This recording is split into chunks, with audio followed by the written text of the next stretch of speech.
હવે આપને એ પણ જણાવી દઈએ કે રાજ્યમાં કેટલો વરસાદ પડ્યો છે તો ગુજરાતમાં સિઝનનો સરેરાશ 38.28% વરસાદ પડ્યો છે અને એમાં જો વાત કરીએ તો સૌથી વધુ સૌરાષ્ટ્રમાં સરેરાશ 57.10% વરસાદ પડ્યો છે। કચ્છમાં અત્યાર સુધી સરેરાશ 51.10% વરસાદ નોંધાયો છે। દક્ષિણ ગુજરાતમાં 40.50% વરસાદ નોંધાયો છે। આ તરફ ઉત્તર ગુજરાતમાં ખૂબ જ ઓછો એટલે 23.86% વરસાદ નોંધાયો છે।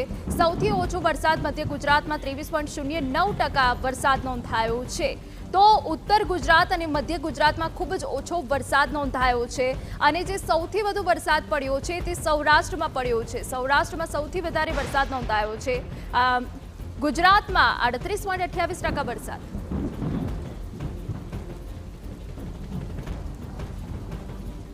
તો આખરે કેવું રહેવાનું છે ચોમાસું તેને લઈને આપણી સાથે હવામાન નિષ્ણાત પરેશ ગોસ્વામી જોડાઈ ગયા છે। પરેશભાઈ આપનું ખૂબ ખૂબ સ્વાગત છે। નમસ્કાર પરેશભાઈ, દક્ષિણ ગુજરાત અને સૌરાષ્ટ્રમાં તો અનરાધાર વરસાદ પડ્યો છે। હવે આગામી સમયમાં આપ ચોમાસું કેવું જોઈ રહ્યા છો? ચોક્કસથી કહી શકાય કે હવે આજે જોવા જઈએ તો 21 જુલાઈ 2024 છે અને આજ સુધીમાં 16 જુલાઈથી લઈ અને 20 જુલાઈ સુધીમાં લગભગ સૌરાષ્ટ્ર, કચ્છ અને દક્ષિણ ગુજરાતના તમામ ભાગોની અંદર સારા વરસાદો નોંધાયા છે। છતાં પણ સૌરાષ્ટ્રના મોરબી, સુરેન્દ્રનગર, બોટાદ અને ભાવનગરના અમુક વિસ્તારો છે એ વરસાદથી વંચિત છે। મોટાભાગે જે એવું બનતું હોય છે કે વરસાદ છે આપણે બે તરફથી આવે છે। એક છે બંગાળની ખાડીનો વરસાદ અને બીજો છે અરબ સાગરનો વરસાદ। આ વર્ષે જેટલી પણ સિસ્ટમોના વરસાદ થયા છે એ તમામ સિસ્ટમો છે એ અરબી સમુદ્ર બની હતી અને અરબી સમુદ્રમાં સિસ્ટમ બનવાને કારણે દક્ષિણ ગુજરાત, સૌરાષ્ટ્ર અને કચ્છને આ વરસાદનો લાભ મળ્યો છે અને મધ્ય ગુજરાત તથા ઉત્તર ગુજરાતના વિસ્તારો છે એ વરસાદમાં બાકાત રહ્યા છે।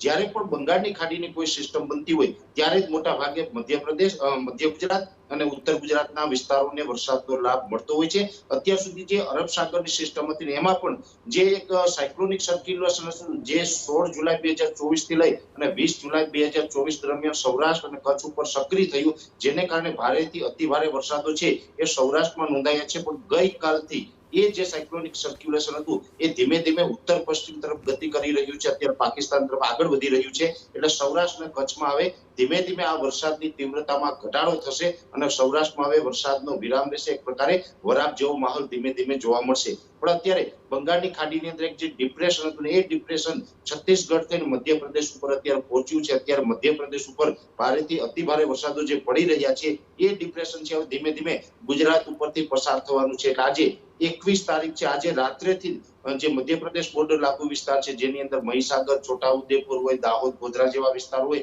આ તમામ વિસ્તારોમાં આજે બપોર બાદથી વરસાદની શરૂઆત થઈ જશે અને ધીમે ધીમે પછી મધ્ય ગુજરાતના તમામ વિસ્તારો અને ઉત્તર ગુજરાતના વિસ્તારો, આ તમામ વિસ્તારોની અંદર 26 જુલાઈ સુધીમાં સાર્વત્રિક અને સારા વરસાદો થાય તેવી શક્યતાઓ છે। એવરેજ જોવા જઈએ તો ઘણા વિસ્તારોની અંદર 5 થી 7 ઇંચ અને અમુક વિસ્તારની અંદર ડબલ ડિજિટમાં એટલે કે 9 ઇંચ કરતા પણ વધારે વરસાદ છે એ 21 થી 26 જુલાઈ દરમિયાન નોંધાય તેવી શક્યતાઓ છે। ખાસ કરીને વરસાદમાં જે બાકાત છે જેમાં અમદાવાદ, ગાંધીનગર હોય, આણંદ, નડિયાદ જેવા વિસ્તારો હોય, બરોડાના વિસ્તારો છે અથવા તો સુરેન્દ્રનગર, મોરબી જેવા વિસ્તારો છે, આ તમામ વિસ્તારોની અંદર 22 અને 23 તારીખે સારા વરસાદો નોંધાઈ શકે છે અને 23, 24 અને 25 તારીખનું જે સેશન છે જેમાં ઉત્તર ગુજરાતના બનાસકાંઠા, સાબરકાંઠા, પાટણ, મહેસાણા જેવા વિસ્તાર છે, અરવલ્લી જેવા વિસ્તારો છે, આ તમામ વિસ્તારોની અંદર પણ વરસાદ થઈ જશે। એટલે કહી શકાય કે અત્યાર સુધી જે 16 થી 20 જુલાઈનું સેશન હતું એ સૌરાષ્ટ્ર, કચ્છ અને દક્ષિણ ગુજરાતને લાભ આપ્યો છે। પણ હવે બંગાળની ખાડીનું જે ડિપ્રેશન આવે છે એની અંદર મધ્ય ગુજરાત અને ઉત્તર ગુજરાતને પણ સારા વરસાદો જોવા મળે તેવી શક્યતાઓ હાલ અમે માની રહ્યા છીએ। બિલકુલ પરેશભાઈ, આપ આગાહી કરી રહ્યા છો કે સૌરાષ્ટ્રમાં આવનારા સમયમાં વરસાદનું જોર ઘટી જશે, તો શું સૌરાષ્ટ્રમાં જે શરૂઆતથી સારો વરસાદ પડ્યો છે તે બાદ વરસાદ ઘટી જશે તો ઘટ વર્તાશે સૌરાષ્ટ્રમાં કે પછી ફરી એક વખત વરસાદ ધોધમાર પડશે, શ્રીકાર વર્ષા થશે?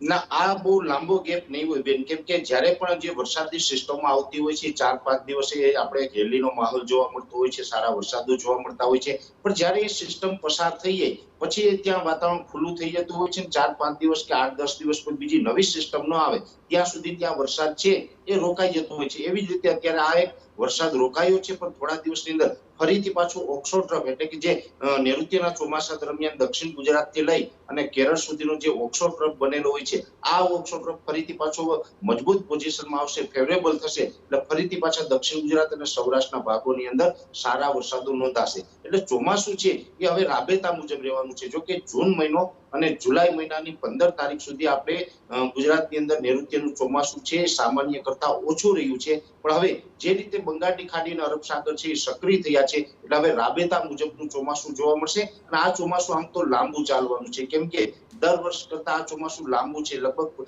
20 અથવા તો 25 ઓક્ટોબર સુધી આ ચોમાસું ચાલવાનું છે. એની અંદર જુલાઈ મહિના દરમિયાન પણ અત્યારે સારા વરસાદો પડ્યા છે, હજુ મધ્ય ગુજરાત અને ઉત્તર ગુજરાતમાં પડવાના છે. અને ઓગસ્ટ સપ્ટેમ્બરમાં પણ એકંદરે જે સામાન્ય નોર્મલ વરસાદો ગુજરાતમાં જોવા મળતા હોય છે એવા જ વરસાદો પડશે. એટલે ચોમાસું બિલકુલ નબળું લેવાનું નથી. ચોમાસાના અંત સુધીમાં ગુજરાતની અંદર 98% થી લઈને 108% સુધીના વરસાદો નોંધાય એટલે એક પ્રકારે નોર્મલ અને સારું ચોમાસું ગુજરાતની અંદર જોવા મળે તેવી શક્યતાઓ હાલ દેખાઈ રહી છે. એની અંદર મેઇન કારણ છે કે ગયા વર્ષે અલ નીનો સક્રિય થયો હતો. જે આપણે પેસિફિક મહાસાગરનું તાપમાન છે એ નોર્મલ કરતા ઊંચું આવે છે, જેને આપણે અલ નીનો કહીએ છીએ. એ અલ નીનોનો પ્રભાવ હતો, જેને કારણે ચોમાસું છે જે આપણે વહેલું પૂરું થઈ ગયું હતું. જે મોન્સૂન વિડ્રોનો ટાઈમ હોય છે એ આપણે લગભગ સપ્ટેમ્બરમાંથી જ શરૂઆત થઈ ગઈ હતી. અને એ પછી શિયાળા દરમિયાન કોઈ ખાસ ઠંડી ન પડી, ઉનાળાની અંદર ભીષણ ગરમી પડી. આ તમામ છે ને એ અલ નીનોનો પ્રભાવ હતો. પણ ઉનાળો પૂર્ણ થતા થતા હવે અલ નીનો છે ન્યુટ્રલ થયું છે.